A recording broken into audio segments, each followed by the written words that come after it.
What happened in qualifying for the Monaco Grand Prix?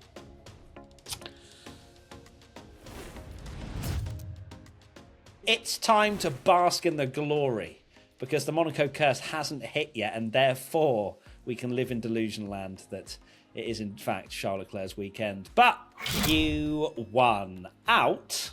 Alonso, Sargent, Perez, Bottas and Zhou. P1 Patreon member AMG Piper. Do we need to speak about Perez's seat at Red Bull?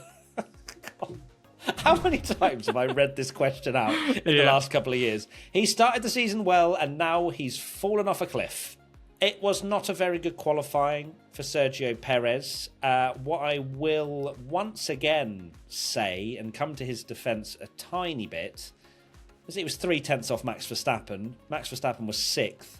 And Perez was 18th in Q1. Q1 was, I cannot remember a Q1 where the top 15 were separated by less than 0.4 of a second. I still don't understand Q1, Tommy. I don't get it. How is Kevin Magnussen less than 0.4 off Charles Leclerc down in 15th? It makes no sense. But what it does cause is someone like Sergio Perez that clearly didn't feel the confidence in the car to be knocked out in a Red Bull.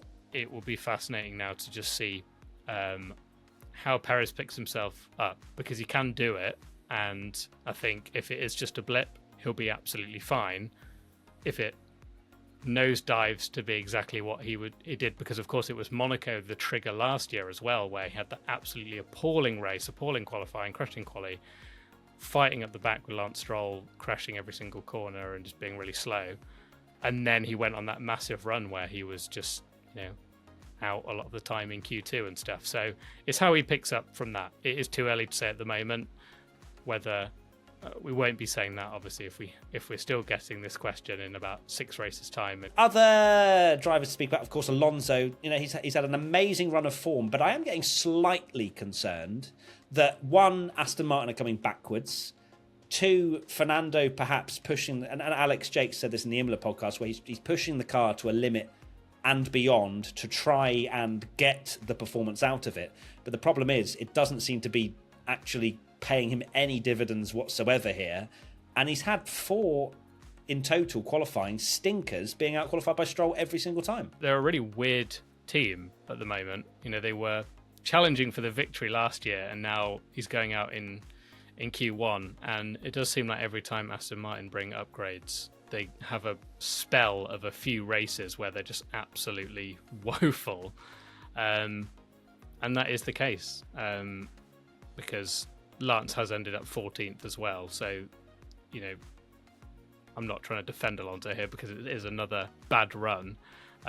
But sounds like you Aston are Martin. Here, sir. Well, I'm just saying that Aston Martin are nowhere near.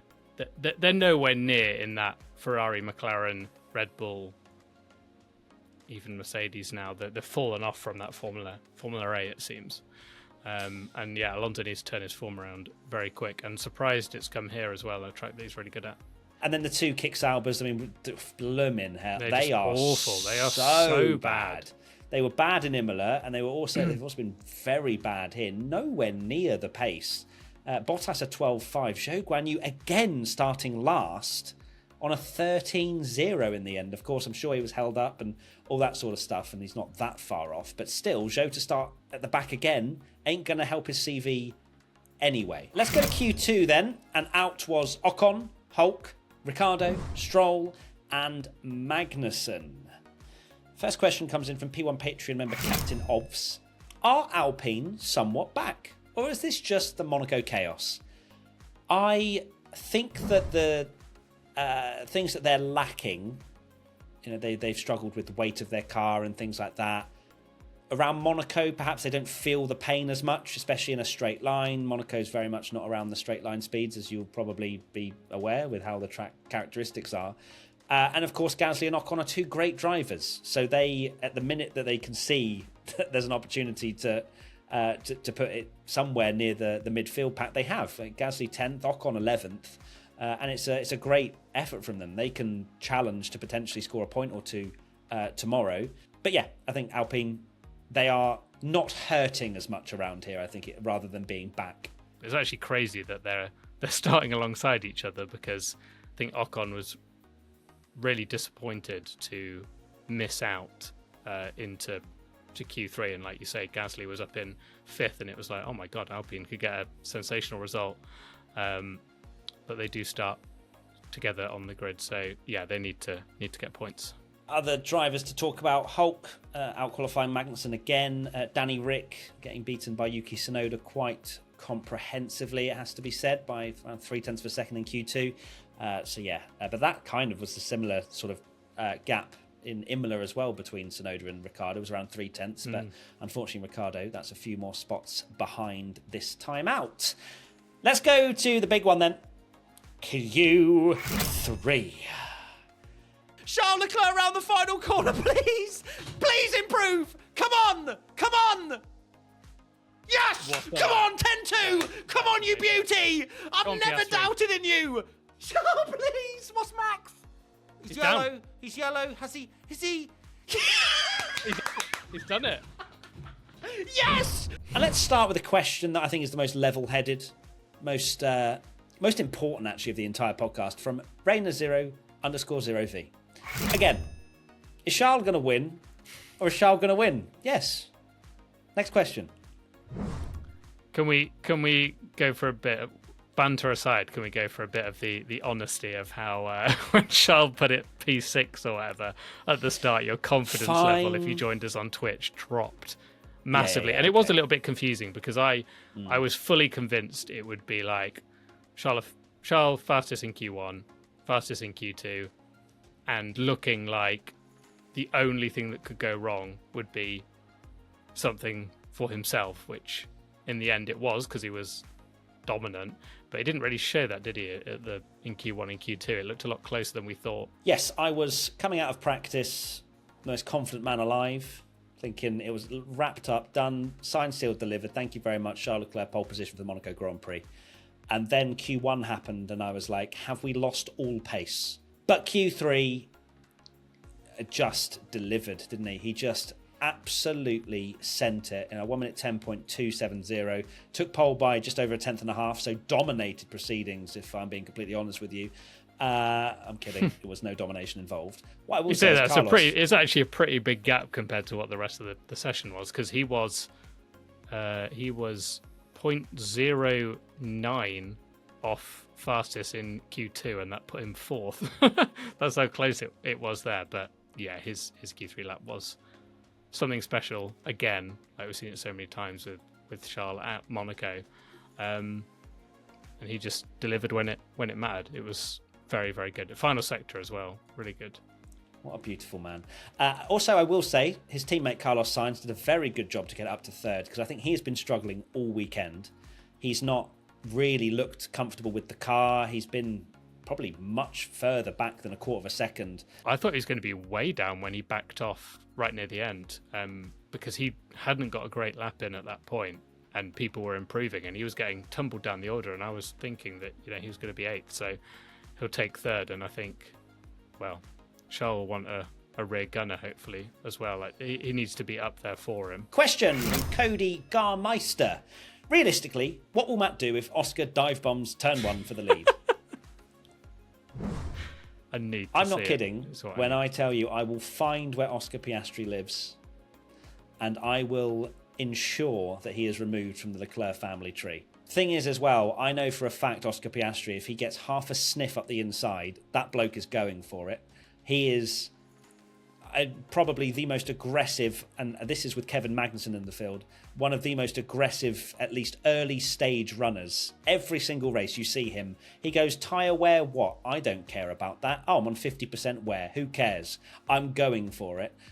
So if Oscar gets a slightly better start, I fully expect him to be flying up the inside of Charles. But let's see. It's going to be very, very intriguing. It could be a fascinating race where Oscar, if he does go for it, or there's always that danger of the undercut, because you know that essentially that first pit stop is so crucial that they have to get it right, and I think that will make it very nerve-wracking for Charles Leclerc fans in particular and Oscar Piastri fans at the start, because it can all change. And the problem with Monaco is, like after that first stop, normally it is pretty much game over. But until that first stop, you're just sweating of nerves, being like, please make sure this goes right, because that can be your whole race.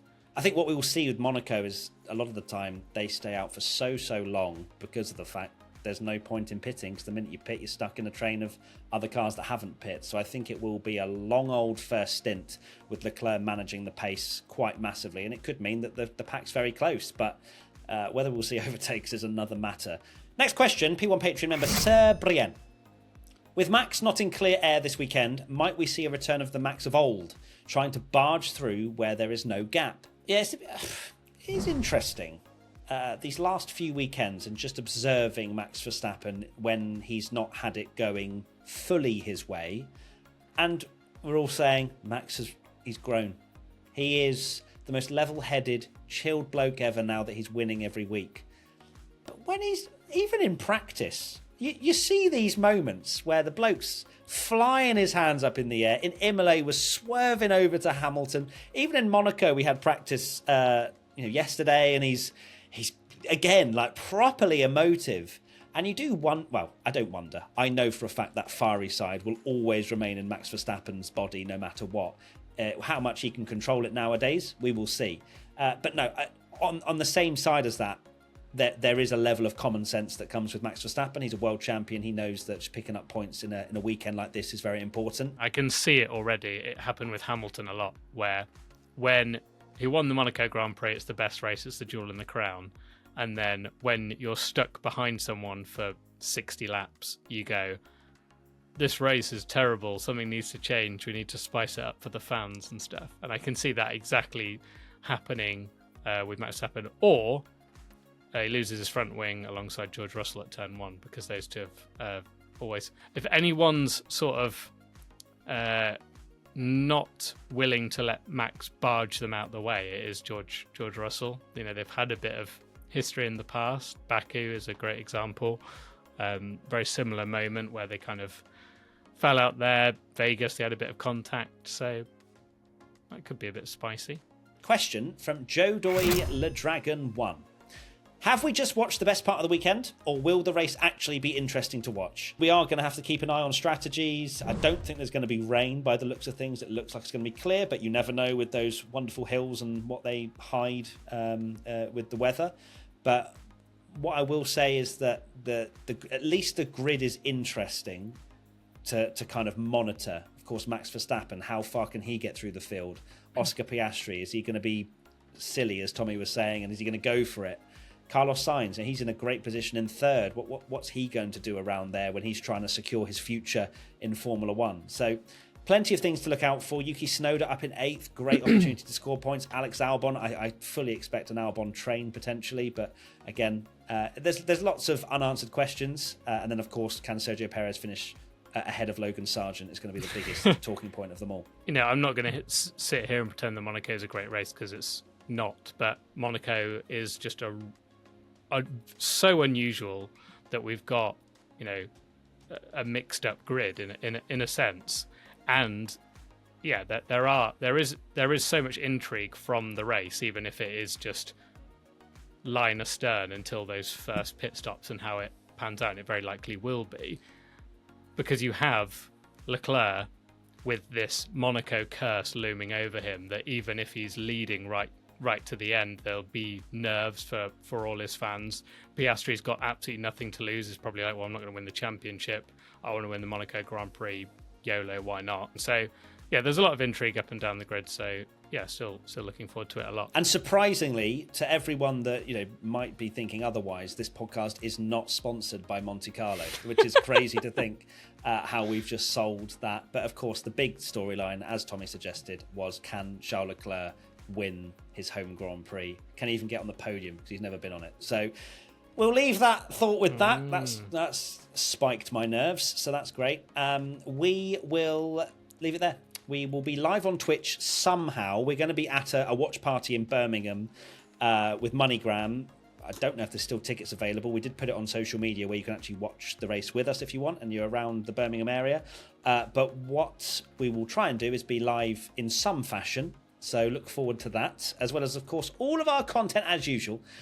Tommy, what are your final thoughts? And try and keep it, if you're going to talk about Monaco, let's keep it to under 30 minutes. Shout out to Alex Albon, because we've not really spoken about him much. P9 is very, very impressive. I said he was going to do a train. I gave him a shout out. Yeah. But I didn't. I think it's a very good drive. And yeah, I am looking forward to the race despite all the really? Complaining on Twitter.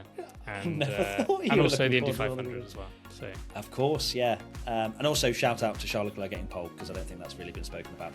Thank you, everybody. See you soon. Lots of love. Charles Leclerc wins the Monaco Grand Prix tomorrow. Bye! Bye!